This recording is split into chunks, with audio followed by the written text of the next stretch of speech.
ये लफ्ज इस्तेमाल करता है, लेकिन मुसलमान ये लफ्ज इस्तेमाल करने के लिए तैयार नहीं है। आप इस पर से सोच लो,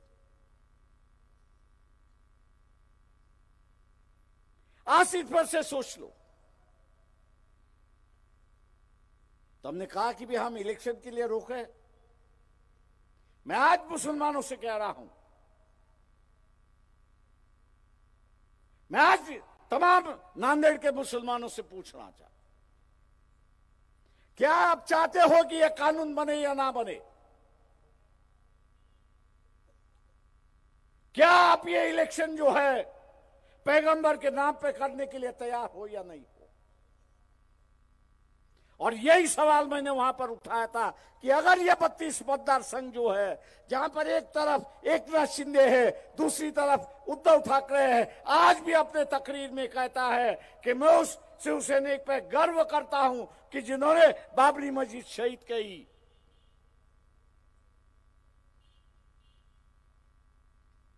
और मैंने यही अपील कही थी, मौलवियों से अपील कही थी, काजियों से कही थी, उलेमाओं से कही थी, भैया पंजा है ही नहीं तो आप वंचित बहुजन आघाड़ी के पीछे क्यों नहीं खड़े हो जाते हो? आप ये ऐलान क्यों नहीं करते हो कि वंचित बहुजन आघाड़ी अगर जीतती है तो मोहम्मद पैगंबर का बिल कानूनी बनता है, और जो कोई पैगंबर के बारे में या किसी और भगवान के बारे में अनाप शनाप लिखेगा तो 7 साल की सजा उसको होगी।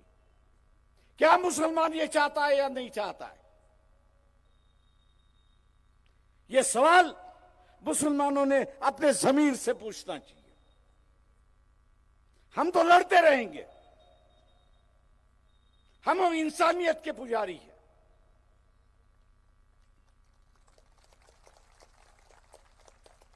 नफा और फायदे का हम लोग देखते नहीं है।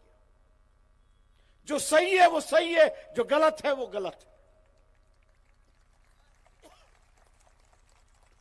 और इसलिए फारूक साहब भी मुझ पे थे उस वक्त जब हम लोग औरंगजेब की मजार पर चादर चढ़ाने गए थे। ये नहीं हम लोग ने सोचा कि यहां का कट्टरपंथी हिंदू क्या सोचेगा, लेकिन इस बात की हम लोग को गारंटी थी कि जिस दिन हम लोग जाएंगे, चादर चढ़ाएंगे और यहां के कट्टरपंथियों को चैलेंज करेंगे कि आओ, जो कानूनी कार्रवाई करनी है वो कर लो, हम आपको सामना करने के लिए तैयार हैं। चाहे शिवाजी महाराज हो, संभाजी महाराज हो, राणा प्रताप सिंह हो, अकबर हो, औरंगजेब हो, इसी मिट्टी के पहले पले हुए। वो आपस की लड़ाई उनकी थी, मैं उस पर नहीं जा रहा हूं, लेकिन इस हकीकत को हम लोग नजरअंदाज नहीं कर सकते कि इस मट्टी के वो पैदा थे, उनका राज था। मैं आज उसी तरह से मुसलमानों से अपील करता हूं, उसी तरह मैं आज मुसलमानों से अपील करता हूं कि ये इलेक्शन जो है आप मोहम्मद पैगंबर के नाम पर कुर्बान हो जाइए। वोट जो है वो मोहम्मद पैगंबर के नाम से आप दीजिए। कांग्रेस ने आपके झोली में क्या दिया?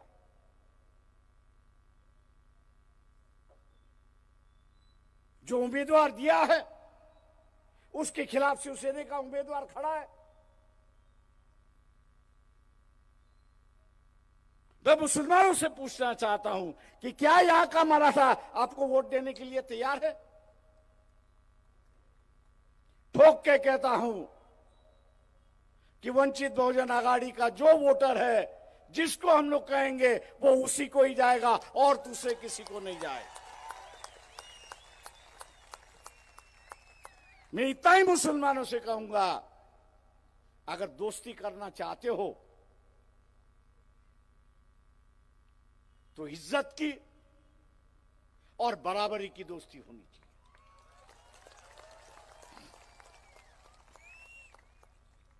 बराबरी की दोस्ती होनी चाहिए। दोस्ती ऐसी न हो कि हम दूसरों की बैग लेके चले।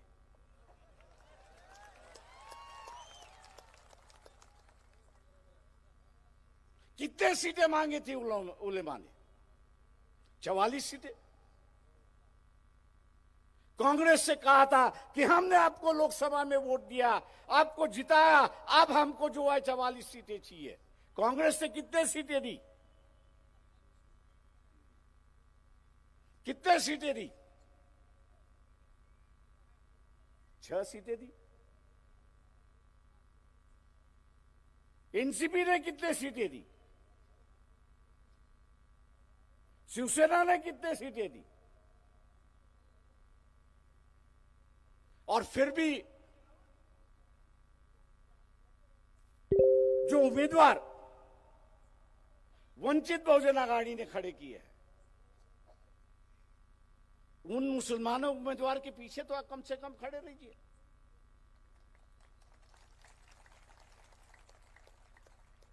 आपकी क्या मजबूरी है मैं नहीं जानता हूं, लेकिन इतना जानता हूं, इस संविधान ने मुझे पूरी आजादी दी है।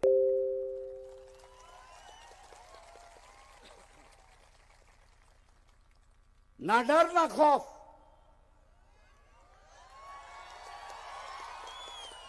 ना डर ना खौफ, मैं अपनी जिंदगी जीता हूं। मैं मुसलमानों से भी कहता हूं कि फिलिस्तीन का जब हमने कार्यक्रम मुंबई में लगा दिया तो कई मुस्लिम संगठनों से मैं बातचीत करने गया। मैंने कहा मैं ऐसे करने जा रहा हूं, आपके क्या राय? बोले प्रकाश भाई जरा सोच समझ के करो। तो मैंने कहा मैंने फैसला कर लिया कि मैं करूंगा ही, आपसे पूछने आया हूं कि आप आओगे या नहीं आओगे।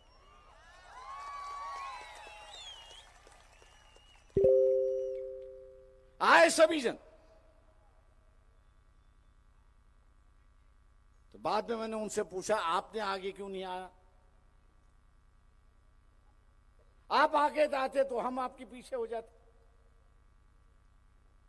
मैं आज यहां के मुसलमानों से कहना चाहता हूं, बिना खौफ और बिना डर अपनी जिंदगी अगर गुजारनी है तो आपकी नाव वंचित बहुजन आघाड़ी के साथ जोड़ लो और आप भी उसी तरह से जियोगे। दोस्तों, मैं यही कहूंगा,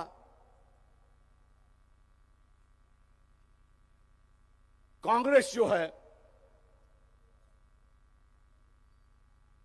वो जान नहीं है जो 80 की जान थी।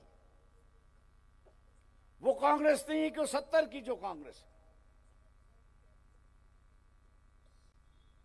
ये ऐसी मरी पड़ी कांग्रेस है कि जो अपने नेता आदेश देता है उसकी पालन भी नहीं कर सकती, ऐसी ये कांग्रेस। मैं उस शख्सियत का नाम नहीं लेना चाहता हूं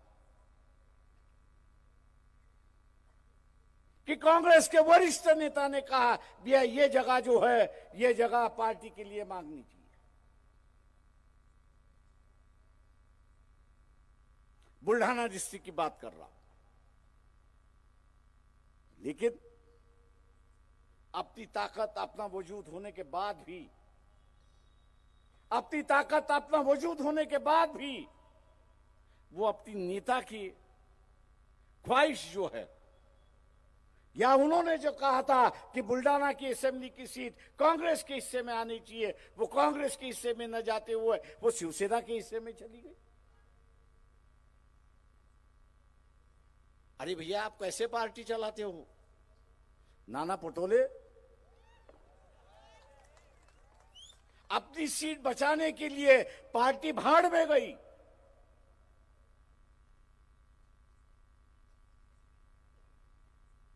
अपनी सीट बचाने के लिए कांग्रेस पार्टी भाड़ में गई और ऐसे नेताओं के पीछे यहां का मुसलमान भाग रहा है।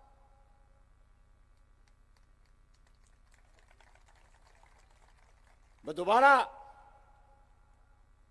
मुस्लिम समाज से अपील करता हूं, ये मौका है, मौका बार बार नहीं आते। ये बात सही है, अगर मुसलमान वंचित बहुजन आघाड़ी के साथ में रहता है तो कम से कम 50 आमदार जो है वो विधानसभा में जाएंगे। 50 आमदार जो है वो विधानसभा में जाएंगे और फिर हम लोग देखते हैं कि कौन रोकता है मोहम्मद पैगंबर के बिल को कानून से बदलने में। हम लोग देखते हैं कौन है। और इसलिए दोस्तों, मुसलमान भाई और बहनों, मैं आपसे अपील करता हूं, ए टीम बी टीम का मामला छोड़ दो। आप रिश्तेदारों को वोट करने जा रहे हो, पार्टियों को वोट नहीं करने जा रहे। नांदेड़ में आप पार्टी को वोट करने नहीं जा रहे हो, आप रिश्ते को वोट करने जा रहे हो। एक तो भतीजे को वोट करो, और भतीजे को नहीं करना है तो उसके मामा को वोट कर लो। भतीजा और मामा एक ही हो गए, सत्ता घर में ही आ गई। चाहे वो दाएं हाथ से आए या बाएं हाथ से आए, सत्ता घर में ही आ गई है।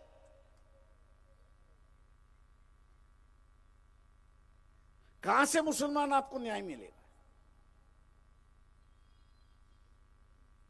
मैं जो बात कर रहा हूं पर गौर करिए।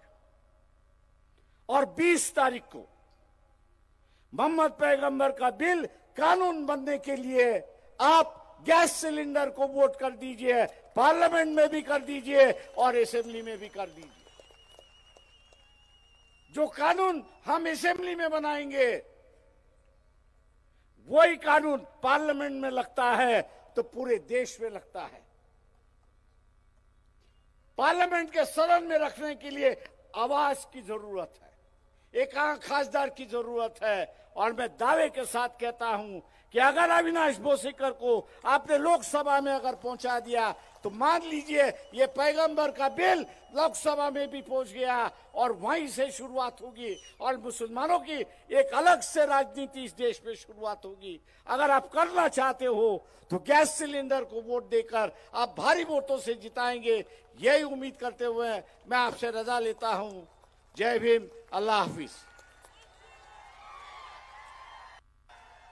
वंचित बहुजन आघाडीचा सदैव बाळासाहेब आंबेडकर आगे बढ़ो। वंचित